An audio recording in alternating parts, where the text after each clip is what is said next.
কাঁচামরিচের দাম লাগামহীন। ফের অস্থির হয়ে উঠেছে ডিমের বাজার।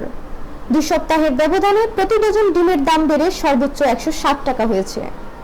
অন্যদিকে বেড়েছে কাঁচামরিচের দামও। 1 সপ্তাহের ব্যবধানে পণ্যটির দাম দ্বিগুণ বেড়ে 200 টাকা ছাড়িয়েছে। রোববার রাজধানীর কয়েকটি বাজার ঘুরে এমন চিত্র দেখা গেছে। তালতলা ও আগারগাঁও বাজার ঘুরে দেখা যায় প্রতি কেজি কাঁচামরিচ মানভেদে 180 থেকে 200 টাকায় বিক্রি হচ্ছে। 1 সপ্তাহ আগেও এই মরিচের দাম ছিল 90 থেকে 100 টাকা, অর্থাৎ এ সময় কাঁচামরিচের দাম দ্বিগুণের বেশি বেড়েছে। যদিও কারণ বাজারে মরিচের দাম কিছুটা কম পাওয়া গেছে। এই বাজারে গতকাল সর্বোচ্চ 180 টাকায় বিক্রি হয়েছে কাঁচামরিচ।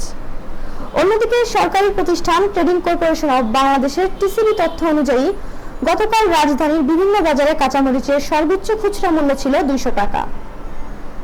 মরিচের দাম বৃদ্ধি প্রসঙ্গে বিক্রেতারা বলেন, বছরের এই সময়ে বাজারে কাঁচামরিচের সরবরাহ কম থাকে, কারণ গ্রীষ্মকালীন মরিচের গাছ এখন শুকিয়ে যায়। এজন্য ফলনও আগের তুলনায় কম হয়, ফলে আমদানি করে মরিচের প্রয়োজন মেটাতে হয়। তবে এবার মরিচের দাম বাড়তে থাকলেও তা এখনো আমদানি করা হয়নি।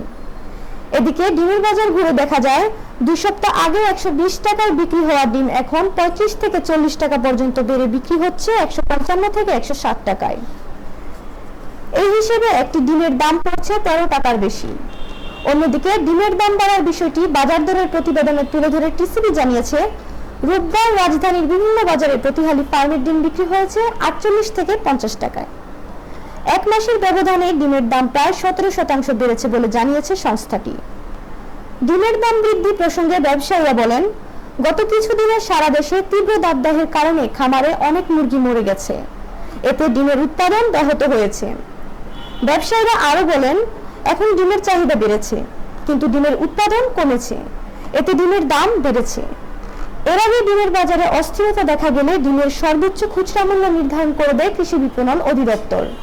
ডিমের উৎপাদন খরচ হিসেব করে গত 15 মার্চ সংস্থাটি পণ্যটির খুচরা মূল্য নির্ধারণ করে 10 টাকা 49 পয়সা, যদিও বাজারে তার বাস্তবায়ন দেখা যায়নি।